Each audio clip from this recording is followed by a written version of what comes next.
Hello everyone, welcome to NS Engineers Adda. मेरा नाम निर्मल पांडे है। आशा करते हैं कि आपकी जो तैयारी है बहुत अच्छे से चल रही होगी और आप अपनी सेहत का भी ख्याल रख रहे होंगे। आपके प्रिपरेशन में अगर कुछ भी आपको दिक्कत होती है तो आप हमसे कांटेक्ट कर ही सकते हैं। ये हमने पिछले भी वीडियोस में आपको बता चुके हैं। आज ये जो अपना सीरीज है सब्जेक्ट वाइज टॉपिक जो इम्पोर्टेंट है उनको डिस्कस करने का और कहाँ पे आप गलती कर सकते हैं इसके बारे में थोड़ा चर्चा करने का, उसी को हम आगे बढ़ाते हैं। और बहुत ही इम्पोर्टेंट सब्जेक्ट जो आप सभी का डिमांड रहता ही है, इरिगेशन, उसी के बारे में आज डिस्कस करेंगे। इरिगेशन सब्जेक्ट के 2 या 3 पार्ट में ये सब्जेक्ट कंप्लीट हम करेंगे और उम्मीद करते हैं कि ये सब टॉपिक्स जो मैं अभी डिस्कस करूंगा आपके लिए हेल्पफुल होगी और आपके प्रिपरेशन में कहीं ना कहीं हेल्प जरूर करेगी। तो इसको आगे बढ़ाते हैं। देखिए, सबसे पहले तो रिक्वायरमेंट ऑफ जो water requirement of the plants, वो वाला जो टॉपिक है उसमें आप जो ब्रीफ अंडरस्टैंडिंग है ये जानना जरूरी है कि ग्रोथ ऑफ द क्रॉप्स के लिए कौन कौन से फैक्टर्स इंपॉर्टेंट होते हैं। इसके अलावा पोरोसिटी कैसे इन्फ्लुएंस करता है हमारे water requirement to the plants पे। उसके बाद क्लासिफिकेशन ऑफ सॉइल वाटर, जैसे ग्रेविटेशनल वाटर है, कैपिलरी वाटर है और हाइग्रोस्कोपिक वाटर है। ये कौन सा वाटर है, कहाँ पे स्टोर होता है, इनमें से कौन से वाटर हैं जो प्लांट डायरेक्टली या इनडायरेक्टली यूज कर सकता है, ये इंपॉर्टेंट है। नेक्स्ट, जैसे कुछ टर्म्स हैं, टर्मिनोलॉजीज है जो इंपॉर्टेंट है, जैसे सैचुरेशन कैपेसिटी। सैचुरेशन कैपेसिटी क्या होता है? अगर पूरे पोर्स भरे होंगे तो जितना वाटर कंटेंट है वो आपका सैचुरेशन कैपेसिटी है, maximum water holding capacity of the soil जो है। फील्ड कैपेसिटी क्या होता है ये जानना जरूरी है। फील्ड कैपेसिटी, जब एक्सेस वाटर ड्रेन्ड ऑफ हो जाए उसके बाद जो वाटर कंटेंट बच रहा है वो है अपना field capacity. Permanent wilting point क्या है जानना जरूरी है। अवेलेबल मॉइस्चर क्या है, आपका डिफरेंस जो है आपका परमानेंट विल्टिंग पॉइंट और फील्ड कैपेसिटी का, वही है आपका अवेलेबल मॉइस्चर। और रेडिली अवेलेबल मॉइस्चर क्या होता है? जनरली हम 75% लेते हैं अवेलेबल मॉइस्चर का रेडिली अवेलेबल मॉइस्चर में, मतलब 75% of the water between the permanent wilting point and the field capacity, ये हो गया आपका रेडिली अवेलेबल मॉइस्चर। नेक्स्ट, एक फॉर्मूला है for the depth of the root zone, है ना, जो आपका कितना वाटर रिक्वायरमेंट है, कितना डेप्थ ऑफ वाटर रिक्वायरमेंट उसका है, और उसके बाद कितने दिनों में आपको इरिगेशन करना पड़ेगा, इसका क्वेश्चन आ सकता है। उसमें रूट जोन का जो डेप्थ है उसको लेकर और रेशियो आपके गामा डी अपन गामा डब्ल्यू को, इन दोनों को यूज करके हम निकालते हैं कि कितना डेप्थ ऑफ द वाटर हमको रिक्वायर होगा। तो इसका न्यूमेरिकल भी आ सकता है, तो इसे आप देख लीजिएगा। इसके बाद जो इंपॉर्टेंट है आपके लिए वो है जो जनरल क्रॉपिंग सीजन्स है, जैसे रबी है, खरीफ है, जैद है, इनके बारे में जान लीजिए कि कौन कौन से महीने में इनका हार्वेस्टिंग होता है, किस महीने में सोइंग होता है और कौन कौन से क्रॉप्स इसके अंडर आते हैं। इसके अलावा ड्यूटी डेल्टा बहुत इंपॉर्टेंट है। ड्यूटी क्या है? हेक्टेयर्स पर क्यूमेक, है ना, number of hectares that can be irrigated if unit discharge is allowed. और टाइप्स ऑफ ड्यूटी क्या है? फ्लो ड्यूटी ऑफ वाटर है और एक स्टोरेज ड्यूटी है। ये क्या होता है? फैक्टर्स अफेक्टिंग ड्यूटी इंपॉर्टेंट है। डेल्टा क्या होता है? डेप्थ ऑफ द वाटर जो है वो। और इन सब के बीच में जो रिलेशन है वो इंपॉर्टेंट है। बेस पीरियड, डेल्टा और ड्यूटी के बीच में जो रिलेशन है, जैसे 8.64 B upon D is equal to delta, मतलब delta is equal to 8.64 into B divided by capital D. Capital D आपका ड्यूटी, कैपिटल बी है आपका बेस पीरियड। अब आया आपका टर्म बेस पीरियड और क्रॉप पीरियड, इसमें बहुत कंफ्यूजन होता है, तो आप ध्यान रखिएगा कि हमेशा आपका क्रॉप पीरियड जो है वो बड़ा होगा आपके बेस पीरियड से, क्योंकि बेस पीरियड जो है वो पहला वाटरिंग से लेके लास्ट वाटरिंग जो होता है उसके बीच का होता है, मतलब हार्वेस्टिंग के पहले जो लास्ट वाटरिंग हो रहा है इन दोनों के बीच में जो डिफरेंस वो बेस पीरियड है। और क्रॉप पीरियड तो क्रॉप का जो लाइफ साइकिल है वो हमेशा बड़ा होगा ड्यूरेशन वाइज। उसके बाद ये जो मैंने रिलेशन बताया ड्यूटी डेल्टा और बेस पीरियड का, ये बहुत इंपॉर्टेंट है, आपको ध्यान रखना है। नेक्स्ट, कुछ और टर्मिनोलॉजीज है, जैसे कमांड एरिया। अगर एक कैनाल सिस्टम कितने एरिया को इरिगेट कर सकता है वो है आपका command area. Gross command area क्या होता है? अगर आपके पास अनलिमिटेड क्वांटिटी ऑफ वाटर है तो आप कितने एरिया को इरिगेट कर सकते हैं, वो हो गया आपका ग्रॉस कमांड एरिया। नेक्स्ट है आपका culturable command area. Culturable command area क्या होता है? वो पोर्शन ग्रॉस कमांड एरिया को का जो कल्टीवेबल है या कल्चरेबल है, मतलब जिसमें ग्रोथ किया जा सकता है प्लांट्स का। ग्रॉस कमांड एरिया का पूरा एरिया ऐसा नहीं हो सकता, जरूरी नहीं है कि होगा कि पूरे एरिया में आप खेती कर सकें। तो जितने एरिया में आप खेती कर सकते हैं वो हो गया आपका कल्टीवेबल कमांड एरिया या फिर culturable command area. Intensity of irrigation क्या होता है, एनुअली कितना percentage of the culturable command area आप इरिगेट कर पा रहे हैं, वो है आपका intensity of irrigation. Paleo irrigation क्या होता है, सोइंग के पहले जो आपको इनिशियल वाटरिंग आप करते हैं वो है आपका पेलियो इरिगेशन। पेलियो इरिगेशन और कोर वाटरिंग में कंफ्यूजन क्रिएट होता है। कोर वाटरिंग क्या होता है, वो वाटरिंग जो शुरुआत में किया जाता है जब आपका जो क्रॉप्स हैं वो कुछ सेंटीमीटर बढ़ जाएं, उसके बाद जो वाटरिंग की जाती है वो होता है आपका कोर वाटरिंग। और पेलियो इरिगेशन क्या होता है, सोइंग के पहले जो फील्ड को प्रिपेयर करने के लिए आप इरिगेट करते हैं लैंड को, है ना, जमीन प्रिपेयर करना जो है वो है आपका पेलियो इरिगेशन। क्रॉप रेशियो क्या होता है, जो रबी खरीफ रेशियो होता है उसे हम क्रॉप रेशियो कहते हैं, डायरेक्ट ऑब्जेक्टिव पे आ सकता है। नेक्स्ट है इंपॉर्टेंट आपका इरिगेशन एफिशिएंसी। इरिगेशन एफिशिएंसी क्या होता है, water available for use upon water applied during irrigation, कितना आप अप्लाई कर रहे हैं इरिगेशन के लिए और कितना अवेलेबल हो पा रहा है यूज में, है ना। इसमें 5 टाइप के हैं, water conveyance efficiency, water application efficiency, water storage efficiency, water distribution efficiency और water use efficiency. Conveyance efficiency आपका क्या होगा, आप जब कैनाल से या कोई मेन कैनाल से अगर लेकर आ रहे हैं पानी तो कन्वेयंस लॉसेस होंगे, वो जो एफिशिएंसी है वो फिर कन्वेयंस एफिशिएंसी हो गया। वाटर एप्लीकेशन क्या हुआ, वो पूरा पानी तो फील्ड में नहीं रहेगा, कुछ पर्कुलेट हो जाएगा, कुछ रन ऑफ में चला जाएगा, तो वो हो गया आपका water application efficiency. Water storage efficiency में हम ये देखते हैं कि कितना पानी हमको लगेगा फील्ड कैपेसिटी तक लाने के लिए, उसके रेशियो में कितना हमारे पास जमीन में आया पानी और कितना पानी हमको चाहिए फील्ड कैपेसिटी तक पहुंचाने के लिए, इसका जो रेशियो है ये आपका स्टोरेज एफिशिएंसी जो है। वाटर डिस्ट्रीब्यूशन एफिशिएंसी क्या है कि जो पानी आ रहा है वो कितने कितने डेप्थ में फील्ड में है, अनइवन होगा, कहीं पे 1.1 मीटर डेप्थ पे जाएगा, कहीं पे 1.3, कहीं पे 1.2, कहीं पे 0.8, तो कितना यूनिफॉर्मली डिस्ट्रीब्यूट हुआ है वो है आपका वाटर डिस्ट्रीब्यूशन एफिशिएंसी। और एक ओवरऑल एफिशिएंसी की बात हम करते हैं वाटर यूज एफिशिएंसी में, ठीक है। उसके बाद जो इंपॉर्टेंट पार्ट है वो है irrigation requirements of the crops. जैसे सबसे पहले तो आपको कंजम्पटिव जो यूज है वो इंपॉर्टेंट है। कंजम्पटिव यूज क्या होता है, जो इवापोट्रांसपिरेशन को ही हम कंजम्पटिव यूज कहते हैं, सीयू, है ना। कंजम्पटिव इरिगेशन रिक्वायरमेंट क्या होता है, आपका जो कंजम्पटिव यूज है उससे अगर हम इफेक्टिव रेनफॉल को माइनस कर दे तो हमको मिलता है कंजम्पटिव इरिगेशन रिक्वायरमेंट। उसके बाद आता है आपका net irrigation requirement. Net irrigation requirement में हम लीचिंग रिक्वायरमेंट और प्री सोइंग रिक्वायरमेंट को ऐड कर दें, मतलब आपका नेट इरिगेशन रिक्वायरमेंट बड़ा होगा आपके कंजम्पटिव इरिगेशन रिक्वायरमेंट के, क्योंकि उसमें लीचिंग रिक्वायरमेंट और प्री सोइंग रिक्वायरमेंट को हमने ऐड कर दिया। उसके बाद आता है आपका field irrigation requirement. Field irrigation requirement में वाटर एप्लीकेशन एफिशिएंसी को हम प्लस कर रहे हैं, मतलब उसको यूज कर रहे हैं, मतलब वाटर एप्लीकेशन एफिशिएंसी में कौन कौन से लॉस आ रहे थे, डीप पर्कुलेशन हो रहा था और रन ऑफ हो रहा था, तो ये दोनों लॉसेस को जब हम ऐड कर दे रहे हैं इसमें नेट इरिगेशन रिक्वायरमेंट में, तो हमको मिल रहा है फील्ड इरिगेशन रिक्वायरमेंट। और फील्ड इरिगेशन रिक्वायरमेंट में जब हम कन्वेयंस लॉसेस को ऐड कर रहे हैं या कंसीडर कर रहे हैं कन्वेयंस एफिशिएंसी को, तो वो आएगा आपका ग्रॉस इरिगेशन रिक्वायरमेंट। इसका सीक्वेंस भी पता होना चाहिए कि GIR gross irrigation requirement is greater than field irrigation requirement, FIR is greater than net irrigation requirement NIR is greater than consumptive irrigation requirement CIR, and that will be greater than the consumptive use CU।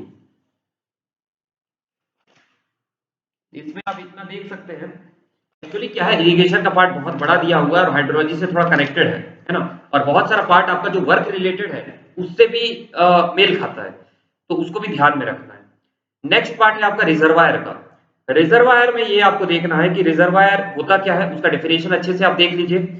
Next उसको classification कैसे आप कर सकते हैं, जैसे storage reservoir है जिसे हम कंजर्वेशन रिजर्वायर कहते हैं, फ्लड कंट्रोल रिजर्वायर है, मल्टीपर्पज रिजर्वायर है, डिस्ट्रीब्यूशन या डाइवर्शन रिजर्वायर्स हैं।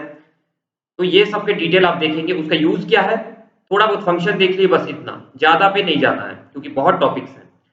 नेक्स्ट इंपॉर्टेंट है आपका different zones of the reservoir. Different zones का मतलब ये है, जैसे कोई एक डैम सेक्शन आप बना रहे हैं या वियर सेक्शन बना रहे हैं, उसमें स्लुइस कहाँ पे है, स्पिलवे कहाँ पे है, वहां पे आपका जो है फुल रिजर्वायर लेवल कहाँ पे है, मैक्सिमम पूल लेवल कहाँ पे है, सरचार्ज किसे कहते हैं। सरचार्ज क्या होता है, आपका नॉर्मल पूल लेवल और मैक्सिमम पूल लेवल के बीच का जो वर्टिकल डिस्टेंस है, वो जो हाइट है वो है आपका सरचार्ज। आपका यूजफुल स्टोरेज कौन सा है, जो नॉर्मल पूल लेवल और मिनिमम पूल लेवल के बीच में है वो है आपका यूजफुल स्टोरेज। उसके बाद जो आपका मिनिमम पूल लेवल और जो आपका रिवर बेड लेवल है इसके बीच का जो डिस्टेंस है वो है आपका डेड स्टोरेज। वैली स्टोरेज क्या होता है, रिवर बेड लेवल और वो वाला लेवल जिसमें आपका रिवर नॉर्मली लाई करता अगर आप ये स्ट्रक्चर कंस्ट्रक्ट नहीं किए होते, अगर आप ये कंस्ट्रक्ट नहीं किए होते ये स्ट्रक्चर, तब जो रिवर लेवल पे होता है और उसका जो बेड लेवल उसके बीच का जो डिफरेंस है वो होता है बैंक स्टोरेज या वैली स्टोरेज। मतलब ये है कि different zones of the reservoir आपको पता होना बहुत आवश्यक है, बहुत इंपॉर्टेंट है ये। सरचार्ज स्टोरेज के बारे में जान लीजिए किन किन लेवल्स के बीच में है। यूजफुल स्टोरेज के बारे में जान लीजिए कितने परसेंट से कम नहीं होना चाहिए यूजफुल स्टोरेज, अगर उससे कम हुआ तो हमको डिस्कार्ड करना पड़ेगा। डेड स्टोरेज के बारे में जानना है, रिजर्वायर कैपेसिटी क्या होता है, useful storage plus surcharge storage minus valley storage. Useful storage plus surcharge storage minus valley storage will be equal to the reservoir capacity. और उसके बाद आपका बैंक स्टोरेज या वैली स्टोरेज, ये क्या होता है, क्योंकि इसमें जो टर्म्स है वो भी जानना जरूरी है। Normal pool level, maximum pool level और मिनिमम पूल लेवल इंपॉर्टेंट है। ट्रैप एफिशिएंसी के बारे में जान लीजिएगा कि कितना सिल्ट इनफ्लो हो रहा है और वो कैसे कैपेसिटी को कम कर रहा है। नेक्स्ट है आपका सर्वेस। सर्वेस की अगर मैं बात करूं तो रिजर्वायर प्लानिंग में जो इंपॉर्टेंट सर्वे है, सबसे पहले आपका रिकॉग्नाइजेंस सर्वे है, उसके बाद है प्रिलिमिनरी सर्वे और उसके बाद है डिटेल्ड सर्वे। रिकॉग्नाइजेंस सर्वे में आप क्या करते हैं, आप ये देखते हैं कि कितने सारे प्रोजेक्ट के साइट्स हैं जहां पे स्टोरेज ऑफ वाटर किया जा सकता है। आप रीजन को इंस्पेक्ट करते हैं, आप size of the catchment area निकालते हैं, वेजिटेशन निकालते हैं, सॉइल का टाइप देखते हैं, स्लोप, एग्जिस्टिंग पॉन्ड्स देखते हैं, वहां पे कमांड एरिया का पता करते हैं, डैम का साइज कैसा है, रेनफॉल, रिवर का डेप्थ कैसा है, पॉपुलेशन वहां पे कितनों को आपको सेटिस्फाई करना है और क्या हिस्ट्री रहा है उस एरिया का, वाटर बॉडीज का भी, हाइड्रोलॉजिकल भी, है ना। ये सब आ गया आपके रिकॉग्नाइजेंस सर्वे में। नेक्स्ट है आपका प्रिलिमिनरी सर्वे। प्रिलिमिनरी सर्वे में आप मॉडर्न इंस्ट्रूमेंट्स यूज करेंगे। इसमें 3 टाइप के सर्वे किए जाते हैं, पूछा जा सकता है, इंजीनियरिंग सर्वे, हाइड्रोलॉजिकल सर्वे और जियोलॉजिकल सर्वे। इंजीनियरिंग सर्वे में क्या होगा, आपका प्लेन टेबल सर्वे आप करेंगे, ट्रावर्स सर्वे आप करेंगे, एरियल एंड फोटोग्राफिक सर्वे करेंगे और इसमें आपको कंटूर्स प्रिपेयर करने होंगे। किसमें, इंजीनियरिंग सर्वे में। इसमें आप क्या क्या निकालेंगे, आप निकालेंगे कितना वाटर स्प्रेड है, कितना कैपेसिटी है आपके रिजर्वायर का, आपका डैम साइड कितना सूटेबल है, आपका वेस्ट वियर और आउटलेट्स के लिए लोकेशन ठीक है या नहीं, एरिया एलिवेशन कर्व इसमें निकालेंगे और स्टोरेज एलिवेशन कर्व निकालेंगे। एरिया एलिवेशन कर्व और स्टोरेज एलिवेशन कर्व अलग से भी आपको दिया हुआ है, उसके बारे में भी हम अभी डिस्कस करेंगे। नेक्स्ट है आपका हाइड्रोलॉजिकल सर्वे। हाइड्रोलॉजिकल सर्वे में आप देखेंगे रन ऑफ पैटर्न कैसा है, यील्ड कितना आ रहा है, मैक्सिमम डिस्चार्ज कितना है, हाइड्रोग्राफ ऑफ वर्स्ट फ्लड, जो फ्लड आएगा उसमें वर्स्ट कंडीशन में कैसा हाइड्रोग्राफ बन सकता है और उसके हिसाब से आपकी स्पिलवे कैपेसिटी कितनी होनी चाहिए। ये है आपका किसमें, हाइड्रोलॉजिकल सर्वे में। जियोलॉजिकल सर्वे में क्या होगा, जियोलॉजिकल सर्वे को हम एक्सप्लोरेशन सर्वे भी कहते हैं। उसमें आप देखेंगे कि सरफेस मैपिंग करेंगे और सब सरफेस एक्सप्लोरेशन करेंगे कि आपका फाउंडेशन में डेप्थ कैसा है, ग्राउंड वाटर कहां पर है, हार्ड स्टेटा कहां पे मिल जाएगा। नेक्स्ट है आपका डिटेल्ड सर्वे। डिटेल्ड सर्वे में आप हर सेलेक्टेड साइट का एस्टीमेट प्रिपेयर करेंगे, डिटेल डिजाइन करेंगे अलग अलग स्टोरेज स्ट्रक्चर्स का और उसके बाद अपने साइट को फाइनली सेलेक्ट करेंगे जो सबसे फिजिबल होगा, सबसे इकोनॉमिकल होगा और सभी फैक्टर्स को कंसिडर करके आप जो है साइट सेलेक्ट करेंगे इस डिटेल्ड सर्वे में। इसमें आप क्या क्या करेंगे, कमांड एरिया का सर्वे करेंगे, यहाँ पे आप ट्रायल पिट्स या बोरिंग पिट्स क्रिएट करेंगे, सॉइल का रिपोर्ट तय करेंगे और कितना एरिया या कितने पीपल हैं जो सबमर्जेंस में आ रहे हैं ये भी आप देखेंगे। नेक्स्ट है आपका important topic area capacity curve. Area capacity curve क्यों किया जाता है, सबसे पहले तो ये इंपॉर्टेंट है, अगर आपको कैपेसिटी निकालना होगा रिजर्वायर को उसके लिए, रिजर्वायर का वाटर स्प्रेड कितना है इसके लिए, कंट्रोल लेवल्स डैम का डिटरमाइन करने के लिए कि कंट्रोल रखना है डैम में कि किस लेवल में कितना सबमर्जेंस है, किस लेवल में कितना वाटर स्प्रेड है रिजर्वायर का, ये जानने के लिए, और हर एलिवेशन पे हमको कैपेसिटी फाइंड आउट करने के लिए। ठीक है, तो ये जो कर्व है ये एरिया एलिवेशन कर्व और कैपेसिटी एलिवेशन कर्व जो है, इसमें क्या होता है, 2 कर्व को प्लॉट किया जाता है जिसमें एरिया होता है हेक्टेयर्स में और वाटर स्प्रेड और रिजर्वायर कैपेसिटी को एक्स और वाई एक्सिस में किया जाता है। एरिया कर्व जो है क्या करता है, कंट्रोल लेवल्स बताता है डैम का, और कैपेसिटी कर्व क्या बताता है, कैपेसिटी ऑफ रिजर्वायर। 2 पॉइंट है एकदम इंपॉर्टेंट है। एरिया कर्व क्या बताता है, डैम के कंट्रोल लेवल्स बताते हैं कि किस लेवल पे कितना सबमर्जेंस है, किस लेवल पे कितना वाटर स्प्रेड है, और कैपेसिटी कर्व क्या बताता है, वो बताता है कि रिजर्वायर का कैपेसिटी कितना है। कंटूर मैप्स इंपॉर्टेंट है इसमें, और कैपेसिटी को जब आपको निकालना होगा तो आप एरिया निकालेंगे इक्वल इंटरवल्स में और उनको आप ऐड करेंगे। किस मेथड से ऐड करेंगे, ट्रेपेजॉइडल मेथड या प्रिज्मोइडल फॉर्मूला से। ट्रेपेजॉइडल मेथड या प्रिज्मोइडल फॉर्मूला को यूज करते हुए आप एक पर्टिकुलर इंटरवल्स पे एरिया निकालेंगे और उससे आप वॉल्यूम या कैपेसिटी रिजर्वायर का निकाल सकते हैं। एलिवेशन और वॉल्यूम का जो ग्राफ है, elevation in the y axis and volume in the x axis, ये पैराबोलिक वेरी करेगा। वॉल्यूम बढ़ेगा जब जब आपका एलिवेशन बढ़ेगा, कॉमन सेंस की बात है। उसके बाद एलिवेशन और क्यूमुलेटिव एरिया की मैं बात करूं तो ये भी वैसा ही ग्राफ है, ये भी बढ़ेगा आपके एरिया के साथ। एलिवेशन बढ़ेगा एरिया के साथ, या आप साइमल्टेनियस कह सकते हैं एलिवेशन के साथ आपका एरिया बढ़ेगा। ठीक है, नेक्स्ट कैनाल्स की बात करते हैं।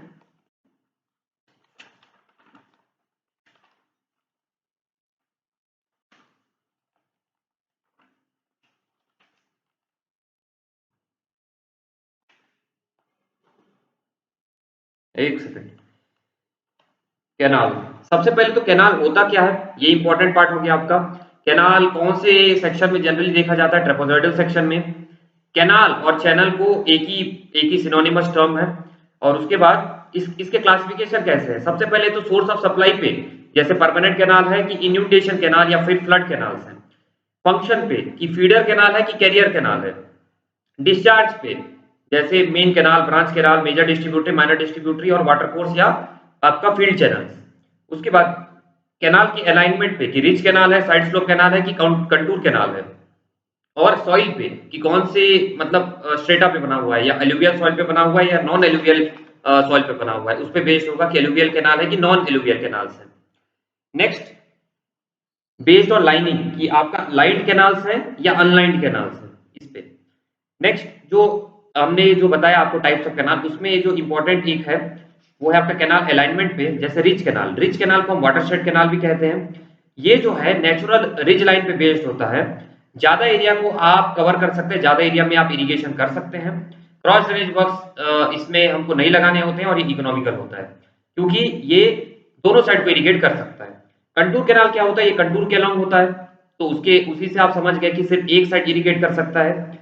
उसके बाद एक साइड जो होता है वो हायर तरफ होता है, इसलिए उसको आप इरिगेट नहीं कर पाएंगे, और दूसरा साइड जो है वो लोअर तरफ रहेगा, इसलिए आप उसको इरिगेट कर पाएंगे। क्रॉस ड्रेनेज वर्क्स इसमें इंपॉर्टेंट होते हैं, रिक्वायर्ड होते हैं। साइड स्लोप कैनाल क्या होता है, ये राइट एंगल्स होते हैं कंटूर के राइट एंगल्स पे आपका साइड स्लोप कैनाल बनता है। ये ना तो वैली पे होता है, ना ही वाटरशेड पे होता है, या ना ही कंटूर पे होता है। और ये पैरेलल जो है कंट्री के ड्रेनेज पाथ पे पैरेलल चलता है। ये भी सिर्फ एक साइड में इरिगेट कर सकता है और बहुत स्टीप होता है इसका बेड। नेक्स्ट एक इसमें पढ़िएगा वाराबंदी मेथड। वाराबंदी मेथड में ये दिखाता है कि कैसे आप डिस्ट्रीब्यूशन कर सकते हैं from the main canal to branch canal to major distributaries, minor distributaries and finally to the field channels और आउटलेट्स, कैसे आप फील्ड तक पहुंचा सकते हैं।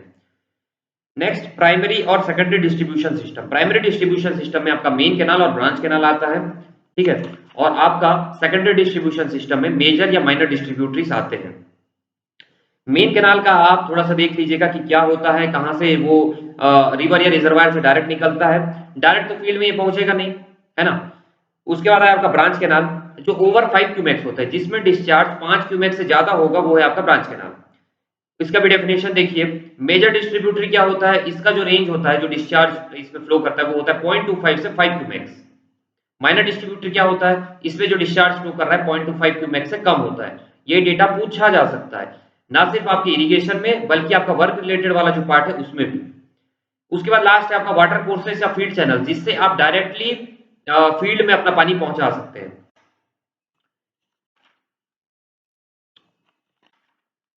ये हो गया आपका कैनाल की बात।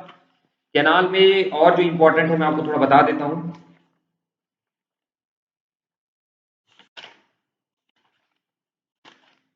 Lining of canals. लाइनिंग होता क्या है, जब आपका earthen surface of the canal को हम लाइन करते हैं एक स्टेबल लाइनिंग सरफेस से, वो हो सकता है कंक्रीट, वो होता है टाइल्स या फिर एस्फॉल्ट, इनमें से कुछ भी, है ना, तो उसे हम कहते हैं लाइनिंग। लाइनिंग की नेसेसिटी क्या है, ये सीपेज लॉसेस को कम करेगा, ये डिस्चार्ज को बढ़ाएगा, ये इरोशन को रोकेगा, ये मेंटेन करके रखेगा कैनाल को, और वीड्स को ग्रो होने में रोकेगा, मतलब जो पेड़ पौधे वहां उग जाते हैं कैनाल लाइनिंग के चलते, फिर उसके बाद वो नहीं होता है। एडवांटेजेस क्या है, सीवेज लॉसेस प्रिवेंट कर लिया, वाटर लॉगिंग को प्रिवेंट कर लिया, स्मूथ सरफेस प्रोवाइड कर रहा है, हम वेलोसिटी को इंक्रीज कर सकते हैं जिससे कि आपका इवापोरेशन लॉस कम होगा और आपका सिल्टिंग भी कम होगा। हेड बढ़ा सकते हैं, पावर जनरेशन कर सकते हैं, इकोनॉमिकल वाटर डिस्ट्रीब्यूशन कर सकते हैं, ठीक है। डिसएडवांटेजेस क्या है कि हाई इनिशियल इन्वेस्टमेंट है, रिपेयर करना मुश्किल है, एक बार अगर डैमेज हो गया तो, है ना, और अगर एक बार शेप बिगड़ गया तो भी दिक्कत होता है। कौन कौन से टाइप के लाइनिंग है? हार्ड सरफेस लाइनिंग है जैसे सीमेंट कंक्रीट लाइनिंग, शॉर्टक्रीट लाइनिंग, अर्थ टाइप लाइनिंग है जैसे सॉइल सीमेंट, क्ले पुडिंग, ठीक है। उसके बाद थोड़ा सा आप देख लीजिएगा कि कौन कौन से शेप होते हैं, triangular with the rounded bottom या फिर trapezoidal with the rounded corners, उसके बारे में हल्का सा नॉलेज ले लीजिएगा, इतना सफिशिएंट होगा। आज के वीडियो में इतना ही रखेंगे, अगले वीडियो में कैनाल के आगे का देखेंगे। बहुत ज्यादा बड़ा वीडियो अगर हम बनाएंगे तो मोनोटोनस बिहेवियर आएगा आप में और बोर हो जाएंगे आप वीडियो से। आगे वाले वीडियो में हम देखेंगे canal regulation work, cross regulators, canal diversion works, है ना, और उसके बाद हम देखेंगे आपके डाइवर्शन हेडवर्क्स, है ना, आपका साइफन वाइफन देखेंगे, आपका एक्विडक्ट्स, ये सब के बारे में डिस्कस करेंगे, डैम्स के बारे में डिस्कस करेंगे। तो 2 पार्ट अगले पार्ट में कंप्लीट करने की कोशिश करेंगे या फिर एक और पार्ट, 3 पार्ट में। इरिगेशन इंपॉर्टेंट है, ध्यान से पढ़िएगा, क्योंकि इससे क्वेश्चंस ना सिर्फ आपके सब्जेक्ट से रिलेटेड आ सकते हैं बल्कि आपको वर्क रिलेटेड में भी ये क्वेश्चन पूछा जा सकता है। तो अच्छे से इसे पढ़ेंगे, बिल्कुल भी खामख्याली में इस सब्जेक्ट को नहीं लेंगे। इसी डिपार्टमेंट में आपको अभी एग्जाम देना है तो ये इंपॉर्टेंट है। नेक्स्ट, टेस्ट सीरीज से रिलेटेड कुछ भी अगर आपको दिक्कत होगा तो नीचे दिए गए नंबर में आप कांटेक्ट कर सकते हैं। हम टेस्ट सीरीज बहुत ही छांट कर और बहुत अच्छे से बना रहे हैं, आपको बहुत हेल्प होगा उससे। और प्रिपरेशन से रिलेटेड अगर आपको और कुछ दिक्कत होगी तो प्लीज आप हमें कांटेक्ट कर सकते हैं नीचे दिए गए नंबर पे। हो सकता है कि हम उसी वक्त आपको रिप्लाई ना करें क्योंकि हम बहुत ज़्यादा बिजी भी रहते हैं, लेकिन दिन में आपको अब उसका रिप्लाई जरूर मिल जाएगा। अगर आप सुबह मैसेज किए हैं तो हम पूरी कोशिश करते हैं कि उस दिन में आपको उसका रिप्लाई जरूर मिल जाए। ठीक है, अपना प्रिपरेशन को अच्छे से करते रहिए और कुछ भी अगर दिक्कत होता है तो हमें बताइए। Thank you. जय हिंद, जय छत्तीसगढ़।